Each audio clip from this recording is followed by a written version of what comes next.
رانا ہمیر سنگھ کے پوتے کی پیدائش کی خوشی میں منعقدہ تقریب کو روایتی زبان میں راہن کہا جاتا ہے، جسے انڈو پاک کے ٹھاکر صدیوں سے قائم رکھے ہوئے ہیں۔ تقریب میں شریک نومولود کے نانا اور بھارتی ریاست جے پور کے ٹھاکر مان سنگھ نے پاکستان میں مذہبی رواداری کو بے حد سراہا۔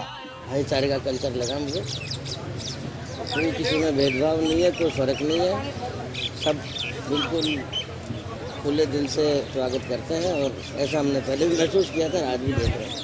مختلف مذاہب سے تعلق کے باوجود مقامی آبادی ثقافت کی بنیاد پر ایک دوسرے سے جڑی ہوئی ہے۔ آپ جغرافی اٹھا کے دیکھ لیں، پنجاب سے شروع ہوں، راجستھان کے بیکانیر سے شروع ہوں، کچھ بچ ختم کریں، ہمارے سانگڑ سے شروع ہوں، گوٹکی سے شروع ہوں اور نگر پارکر ختم کریں، بارڈر کے دونوں طرف جو بھی کمیونٹیز بیٹھی ہیں، چاہے مسلمان کی ہوں ہندو، ان کی آپس میں رشتہ داری رہی ہیں صدیوں سے۔